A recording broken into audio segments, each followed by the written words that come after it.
나흘째 500명대입니다. 코로나 확산세는 조금씩 안정되고 있긴 합니다만 안심하기는 이른 상황인데요. 이제 내일 어떤 조치가 나오느냐에 관심이 쏠리고 있습니다. 영업금지 조치를 일부 풀더라도 지금의 거리 두기 단계와 또 5명 이상 모이지 못하게 하는 조치는 유지하는 쪽으로 가닥이 잡힌 모습입니다. 오늘 관련 이야기 두 분의 전문가와 함께 나눠보겠습니다. 정기석 한림대병원 호흡기내과 교수, 최영일 시사평론가와 이야기 나눠보겠습니다. 어서 오십시오, 교수님. 예, 500명대 나흘 연속 이어가고 있습니다. 근데 저는 최근에 이제 그런 생각이 좀 들었습니다. 이런 지금 3차 대유행 전에는 100명대만 나와도 이게 많이 나왔구나 이런 생각이 들었는데 뭐 1000명대를 이렇게 유지하다가 이제 500명대 나흘 나왔으니까 이 정도면 괜찮은 게 아닌가라는 그런 일종의 안이한 생각이 좀 들어서 아마 많은 이제 시청자 여러분들이나 국민들께서도 그런 생각을 하지는 않을까 약간 우려가 돼서 그 말씀을 좀 먼저 드리고 시작하는 게 좋을 것 같다는 생각이 들었습니다. 그럼에도 불구하고 어쨌든 3차 대유행의 어떤 그 확산세는 조금 감소세로 가고 있다라고 판단을 해도 되는 거겠죠, 교수님? 네, 뭐 실제로 다 보듯이 많이 줄었습니다. 1,200명까지 올라갔던 그 숫자가 지금은 이제 500명, 실제로 뭐 내국인들은 400명대까지 내려갔기 때문에 많이 좋아졌고요. 예. 특히 이제 검사를 하루에 뭐 5만 개에서 10만 개까지 했다가 지금도 이제 어저께다 5만여 개를 하면서 양성률이 1% 밑으로 떨어졌어요. 예. 그만큼 의심자들을 대상으로 검사를 했는데도 불구하고 100명 중에 1명이 안 나오고 있으니까 이 추세는 앞으로도 상당히 이제 나가겠지만 그러나 우리가 산으로 올라갈 때 같이 올라갈 때 시간이 굉장히 길었습니다. 예. 11월 중순에 시작해서요. 피크를 칠 때까지 거의 한 달 반이 걸렸습니다. 그리고 지금 이제 하산길인데 1차 때도 보셨고 2차 때도 보셨지만 올라갈 땐 빨리 가고 내려갈 땐 천천히 내려갈 수밖에 없습니다. 예. 그래서 아마도 우리가 그전에 안심할 수 있었던 그래도 조금 그래도 괜찮다고 했던 100명 선까지 보기에는 구정이 될 때까지도 좀 어렵지 않나 그렇게 보고 있습니다. 네, 알겠습니다. 일단 많은 전문가분들도 그렇고 방역 당국에서도 완만한 감소세에 접어든 점에 대해서 인정을 하고 있는데 일단 내일 발표가 있습니다. 월요일부터 적용될 거리두기 지침이 내일 발표가 되는데 일단 지금까지 전해지는 이야기로는 거리두기 단계 2.5단계나 또 5인 이상 집합 금지는 유지될 걸로 보입니다. 그렇다고 한다면 내일 나올 발표에는 영업 제한 조치 부분에서 이야기가 있을까요? 그렇죠. 저는 미세 조정이 있을 것이다. 주로 그동안 집합 금지, 집합 제한. 그럼으로써 이제 소상공인 자영업자들 많은 분들이 사실은 대기업이어도 마찬가지인 거죠. 지금 이 사업 자체를 못 하게 되니까 우리가 일상에서 가던 곳들을 못 가는 곳은 길 가다가 그냥 눈에 막 띄지 않습니까? 예. 카페에 들어가서 잠깐 앉아서 쉴 수도 없는 거고요. 그리고 또 패스트푸드점에 가도 식사 이외에는 음료나 디저트 음식 놓고 앉아서 시간을 보낼 수가 없고요. 어디 가 있을 데가 없습니다. 날씨는 추운 겨울에 이런 걸 보면 우리가 지금 좀 얼어붙어 있는데 소비자 입장에서도 그런데 저 사업을 영위하는 분들은 얼마나 장기간 큰 고통일까. 예. 그래서 이제 그 부분이 우리가 어떤 생활 리듬으로서의 피로감도 문제인데 우울감도 많이 오고 코로나 블루 얘기는 점점 짙어지고 있는 상황인데요. 문제는 이게 생계선상에 있는 분들은 일부 분들이 그런 인터뷰 하십니다만 더 이상 대출도 안 됩니다. 그럼 이제 폐업밖에 없습니다. 그럼 빚을 끌어안고 이제 장사 생기 기반은 영업을 못 하시게 되는 거거든요. 그러니까 이런 것들은 당국에서 이제 감안할 수밖에 없다. 감안하게 될 것이다. 하지만 방역 수칙은 계속 또 준수를 해야 되는 상황이 되겠죠. 그래서 지금 이 5인 이상 집합 금지, 사적 모임입니다. 실내에서는 이 50인 이상 집합 금지고요. 공식적인 행사나 이제 영업이라 하더라도 그리고 그 외에는 사회적 거리두기 2.5단계인데 지금 이걸 풀면요. 500명대로 안정화되고 있고 내려가는데 풀면 어떻게 되냐면 올라오잖아요. 당연히. 그러면 다시 1000명대로 가는 거잖아요. 위로 가지 아래로 가지 않을 거 아닙니까? 그러니까 이제 방역 당국의 저는 이 방침이 맞다고 보는데 최대한 더 눌러보자. 왜냐하면 앞으로 연말연시도 다 지났고 사람들이 막 모임을 할 이벤트는 없지 않느냐. 아까 잠깐 말씀하셨는데 설 명절이요. 2월 12일인데 그 앞뒤로 쉬게 되는데 이때 우리가 민족 대이동이라고 하고요. 지난해 1월 20일에 코로나 첫 번째 확진자가 나온 이후에 우리가 맞닥뜨린 게 설이었어요. 그때는 국내의 전파가 낮았을 때죠. 근데 잘 넘기고 나서 그러고 나서 이제 대구 신천지 사태가 터지게 되는 건데 지금 생각을 해보면요. 우리가 이 평지에서 생활하다가 코로나 그래프를 산으로 보면 우리가 꽤 높이 올라와 있는 겁니다. 여기가 원래 우리가 살던 일상이 아니에요. 네네네. 2차 대유행 때의 최고 피크가 441명이었어요. 거기보다 더 높은 고지에 우리가 올라와 있는 거예요. 예. 그럼 적어도 한 400명대 아래로는 어쨌든 내려가서 세 자릿수 아래로 떨어지면 최고로 좋겠습니다만 예. 그래도 한 2, 300명 정도에서 좀 우리가 버텨야 되는데 예. 우리가 설도 만나야 하고 봄이 오면 활동량도 늘어날 거고 예. 백신 접종은 그때는 아직 더딜 수밖에 없고 초기 접종이 시작돼서 이제 몇십만 명, 몇백만 명 맞고 있을 상황이거든요. 집단 면역은 가을이나 돼야 바라보고 있는 거고 예. 그럼 우리가 지금 최대한 좀 눌러놓지 않으면 예. 앞으로 문제는 계속 터질 수 있다. 예. 그런 차원의 이제 방역 지침으로 생각을 해봅니다. 네, 저희가 하도 1000명대 숫자를 많이 봐서 좀 무뎌져서 그렇지 애초에 합의했던 거리두기 단계 기준 자체도 2.5단계에 해당하는 거죠? 네, 많이 안 봤습니다. 많이 본 거 같이 느껴지시죠? 1000명대였던 날이 11월 후반 12월부터 우리가 한 달 정도 고생은 했어요. 근데 1000명대가 우리 일상은 아니에요. 8월 초에는요, 한 자릿수 나왔던 때도 있어요. 예. 예. 우리는 대체로 두 자릿수로 버티다가 1차 때 우리 신천지 대구 교회 그때 900명대가 처음 900명대 초반이에요. 피크였고 여름에는 441명이 피크였고 그때는 우리가 2, 300명 나오면 깜짝깜짝 놀랐고 그러다가 이번 겨울을 맞아서 1000명대를 처음 본 거거든요. 예. 1000명대가 우리가 익숙한 숫자가 아니에요. 예. 이것을 아주 이례적인 숫자로 다뤄야만 예. 우리가 일상으로 돌아갈 수 있지 않나 생각을 해봅니다. 그러니까 제가 처음에 시작할 때 말씀드렸잖아요. 네. 그러니까 그게 좀 사람이 점점 안이해진다는 게 그런 생각이 들어서 저도 이제 함께 어떤 경각심을 갖자는 차원에서 말씀을 드렸고 하나 더 이제 말씀드리겠습니다. 아까 이제 최영일 폭로께서 다 말씀해 주셨는데요. 뭐 이제 영업 제한 완화나 뭐 이제 뭐 인원에 대한 부분 어느 정도 예측 가능한 부분들이 있고 이제 구정 연휴가 있는데 엄밀히 이제 규정을 하자면 우리가 백신 접종을 하기 전에 앞두고 맞는 마지막 명절이잖아요, 교수님.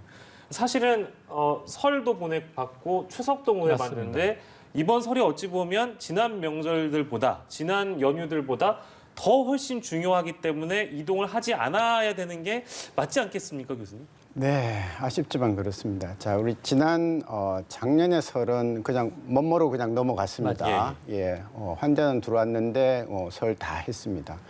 추석 때도 조심은 했지만 사실은 수도권에서 2차 파동이 거의 다 끝 무렵에 갔었기 때문에 뭐 많이 자제를 했습니다만 그렇게 두렵게 맞이하지는 않았고요.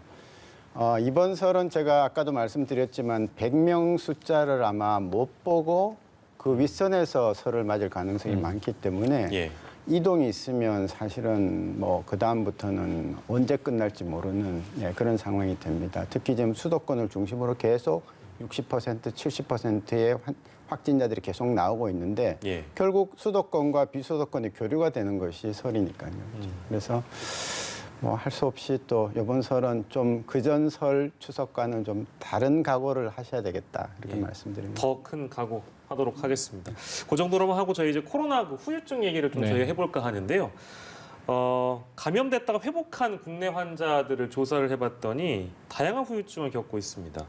탈모, 또 운동할 때 숨차는 증상, 뭐 이제 여러 이제 증상들이 나타났고 게다가 정신적인 후유증도 또 있다고 하니 아무튼 걱정인데 뭐 외상후 스트레스 장애 뭐 이런 것도 증가하는 경향이 있다고 하니까요. 이런 거는 왜 그렇다고 우리가 좀 봐야 될까요, 교수님? 외상후 스트레스는 외상을 당한 다음에 한참 있다가, 그러니까 외상을 당하면 어떤 정신적 충격을 당하면 뭐 우울하기도 하잖아요. 코로나 분리 얘기 나오듯이. 근데 한참 있다가 갑자기 생기는 거거든요. 그래서 언제든지 이제 한참 뒤에 생기는 건 당연한데 지금 이제 그 방대본이랑 같이 해서 제가 숫자를 알기로는 40명 정도를 추적하면서 이제 그렇게 나온 데이터인데요.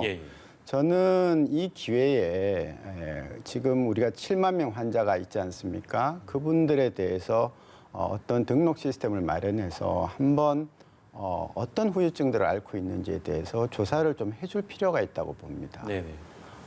처음에 이제 이 병이 시작할 때 뭐 폐소미화증이 온다고 많은 사람들이 걱정하고 할 때 저는 호흡기 전문가로서 폐소미화증 별로 없을 거다 이렇게 얘기를 했습니다. 특별히 더 걱정할 건 없을 거다 그런 말씀을 드렸는데 제가 가끔 제 외래에 들어오는 그 환자들 앓고 나서 한참 있다가 오시는 환자분들이 그 CT 촬영을 해서 오는 걸 보면요. 흉터가 남아 있어요. 아, 그렇습니까? 네. 뭐 예외적인 거 있을 수도 있지만 이런 부분에 대해서 우리가 좀 알아야 되겠고요. 예, 예. 근데 이제 흉터가 남는다는 게 그렇게 놀라운 건 아닌 게 우리가 결핵, 우리나라에 정말 많은 그 결핵 환자들은 누구든지 다 흉터가 남습니다.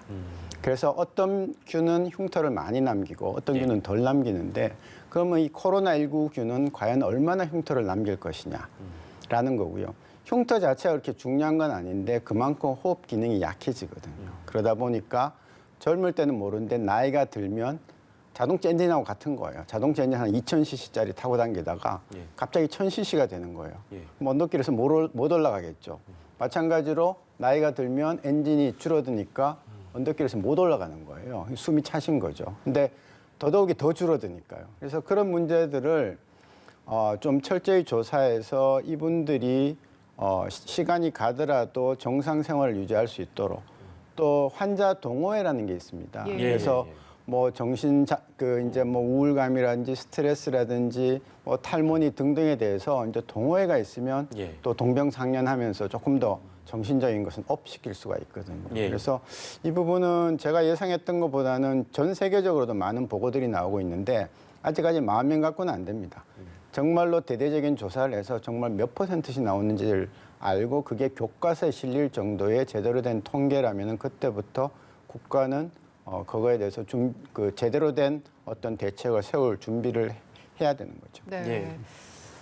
그런데 미국이나 중국 또 유럽에서는 지난해부터 일단 이 후유증 환자들에 대해서 좀 체계적으로 치료를 해왔는데 어제 방대본 브리핑에서 일단 후유증에 대한 언급이 있긴 있었습니다만 우리나라는 후유증에 대해서는 조금 관심이 덜하지 않았습니까? 어제 언급으로 미뤄보자면 이제 좀 체계적으로 우리도 관리를 하겠다 네네. 이런 발표로 볼 수 있을까요? 체계적으로 하게 될 겁니다. 예. 그것은 또 백신 때문에 해야 됩니다. 왜냐하면 이제 일단은 코로나19 양성이 나와서 앓고 이제 완치되셔서 음성이 된 분들이 예. 항체, 이 면역이 얼마나 가는지가 지금 굉장히 중요한 관건이에요. 3개월 가는지, 6개월 가는지, 1년 가는지. 지금 통상 이제 이 해외에서 나온 보고들이 이제 5개월 간다. 뭐 이런 이야기들이 나오기 시작했습니다. 근데 그 상황마다 다 다를 수 있는 거거든요. 그래서 우리가 그렇다면은 처음에 접종하고 나서 5개월 내에 집단 면역이 형성될 정도의 인구가 접종하지 않으면 예. 처음 맞았던 분들은 또 맞아야 되는 경우가 생기는 거예요. 예. 그 우리가 6,600만 명분 확보했다고 인구보다 훨씬 많다.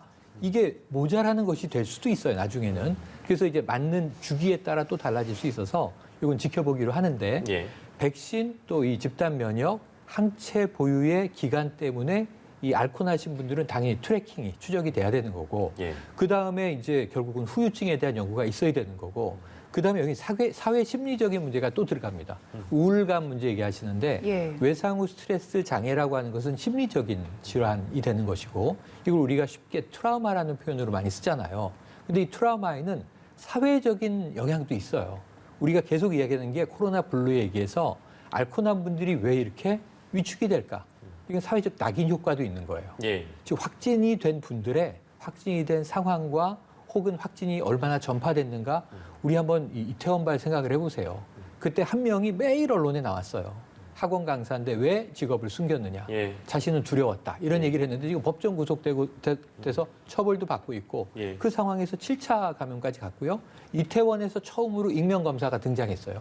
왜냐하면 또 성소수자 문제 때문에 혹시 이 저해서 검사를 안 받는 거 아니냐. 그럼 이름과 주소 남기지 말고 예. 통보받을 수 있는 전화번호만 남기고 가라. 이게 지금 수도권 전역의 임시선별 검사소의 시효가 됩니다.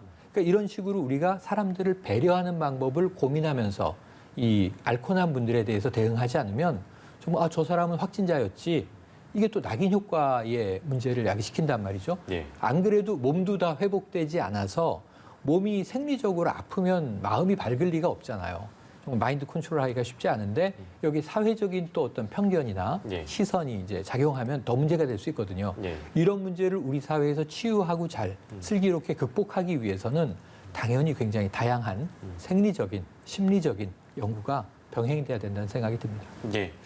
저희 이제 그런 후유증 데이터를 얻은 분들, 이제 완치되신 분들 얘기를 하다 보니까 이제 그 대목도 관심이라도 요거를 좀 짚어보려고 하는데 우리가 이제 백신 들어와서 백신 접종 대상이 이제 체계적으로 나뉘어져 있지 않습니까, 교수님? 우선 접종 대상자로 분류되시는 분들도 있고.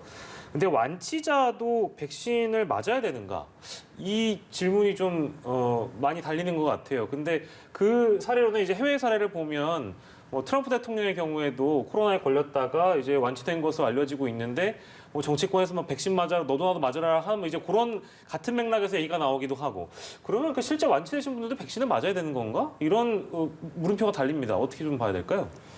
결론적으로는 저는 맞아야 된다고 봅니다. 맞아야 된다. 예, 다만 이제 기간이 문제고요. 뭐 앓고 난 지 얼마 안 됐는데 또 맞아야 되느냐? 그 문제는 이제 좀 이따가 결과가 나올 때에 여러 가지 항체나 이런 것들이 결과가 나올 때에 알려줄 것이고요. 예를 들어서 한 6개월 전에 알았다. 그러면 그냥 나오는 좋은 백신을 맞아 두는 것이 안전하다고 봅니다. 예. 여러 가지 요인이 있는데요. 네네네. 첫째는 앓고 났다는 게 항체가 충분히 있어서 내가 병을 이겼을 수도 있지만 예. 아주 적은 바이러스가 돌아서 잠깐 그러고 말았을 수도 있습니다. 어. 그리고 내가 몸에서 만들어냈던 그 항체가 예. 지금 우리가 백신을 만들어서 만들어주는 항체하고 다른 항체일 수도 있습니다. 아. 똑같지는 않거든요. 예, 예. 각자가 움직이는 게 있으니까. 예. 그리고 어떤 사람은 그런 소위 이제 그 액체 면역이라고 하는데 항체가 아니라 세포 면역. 예. 내가 직접 바이러스를 잡아먹는 세포들이 작동해서 내가 나았을 수도 있어요. 어. 예. 이런저런 이유 때문에 저는 백신 한번 맞아주는 게 좋다고 생각하고요. 예를 들어 대상포진 같은 것들도요. 네네네. 알았던 사람들도 대상포진 백신 맞습니다. 예. 그렇기 때문에 예, 예. 맞는 것이 좋다 그렇게 봅니다. 예. 네. 그리고 어제 미국에서 일단 백신 화이자 백신 맞고 사망한 사례가 나왔었는데 오늘은 맞습니다. 또 독일에서 사망 사례가 나왔습니다. 90세 노인이 접종을 한 뒤 1시간 만에 숨졌는데 그렇기 때문에 다음 달 백신 접종을 앞두고 있는 우리 국민들의 불안감이 더 높아지는 것 같습니다. 일단 문 대통령께서는 전 국민 무료 백신을 접종하도록 하겠다 이렇게 밝힌 상황이지만 일단 지금 국민의 67%가 백신이 나와도 좀 지켜보겠다 이런 입장이거든요. 이 불신을 불식시키려면 어떻게 해야 될까요? 백신의 수능도 정말 문제인데요. 제가 질병관리본부에서 여성 자궁 경부암 예방 사업을 할 때 굉장히 비싼 백신입니다. 10만 원이 넘는 백신이고 귀한 백신인데 접종률이 안 올라가는 거예요. 예. 50% 넘기기가 참 힘들었습니다. 무료 백신입니다. 그래서 왜 이럴까 등등 해봤더니 우리나라 사회에도 백신에 대한 거부하는 그런 소사이티가 사회가 따로 있고요. 또 뭐 등등 여러 가지 이유가 있습니다. 그래서 제일 중요한 것은 문제가 생겼을 때 정확하게 규명을 하고 당국이 정확하게 신속하게 자료를 내놓고 하는 그런 겁니다. 그래야지 자꾸 이제 이더라 하는 그런 가짜 뉴스가 없어지는 거거든요. 이것은 매우 중요한 겁니다. 위기 소통 그 기법에도 있듯이 가장 정확한 정보를 가장 신속하게 내놓는 거. 저는 지금 독일, 미국의 사건들이 백신하고 직접 연관이 안 됐다고 보고 있는데요. 물론 밝혀야 됩니다.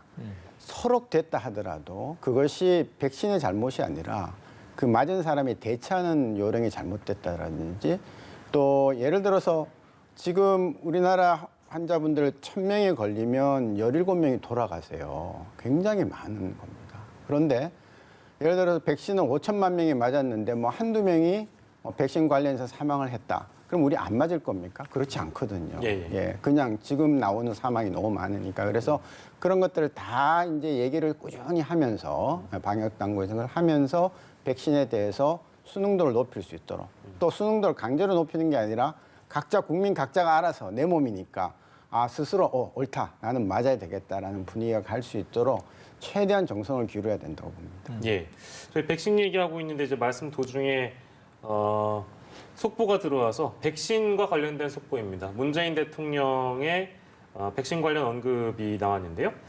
백신 접종 계획과 관련해서 보고를 받았다. 이건 이제 질병관리청으로부터 보고를 받았거나 중앙방역대책본부로부터 받았겠죠. 신뢰가 중요하다. 저희가 지금 하고 있는 맥락과 이제 같은 얘기가 이제 나왔기 때문에 소개해드리는데요. 그 지시는 정은경 질병관리청장이 전권을 갖고 지휘하라 이렇게 지시했다는 청와대 발표가 있었습니다. 요 내용 전달해 드렸고요. 그 말씀 나온 김에 1월에 이제 발표 예정이죠. 한다고. 발표 예정인데 1월 후반. 예, 그 내용을 지금 청와대에는 이제 보고가 들어간 것 같고 그 정기석 교수께 여쭤봐야 될 것 같습니다. 지금 백신 접종 계획은 어느 정도 예상 가능한 스케줄이 다 나와 있기 때문에 이제 이미 보고가 된 것 같고 이제 그거에 따른 계획을 수립해서 절차에 따라서 이제 우리 국민들이 접종을 하게 될 텐데 기존에 많은 전문가들께서 좀 우려를 하셨던 바는 있어요. 예를 들면 뭐 백신의 종류에 따라서 국내에 들어오는 시기도 다르고 그거를 이제 한 번 맞는 거와 두 번 맞는 게 막 다 다르다 보니까 이거를 진짜 체계적으로 잘 나눠서 모든 국민이 집단 면역을 형성할 수 있는 그 어느 정도의 시기가 될 수 있을까? 완성적으로 접종할 수 있을까? 이제 이거에 대한 우려인데 어떻게 좀 평가를 하고 계십니까? 저는 지금 질병관리청에서 코로나19 그 백신 접종 대응반을 만들어서 대대적으로 움직이기 때문에 예. 전 국민한테 놔주는 그런 시스템을 만드는 것은 잘 하리라고 봅니다. 예. 다만 우려는 다시 말씀드리지만 백신에 대한 신뢰가 얼마나 있느냐. 그래서 각 국민들이 내가 이걸 맞아야 되겠다라는 게 모여져야 되거든요. 예, 예.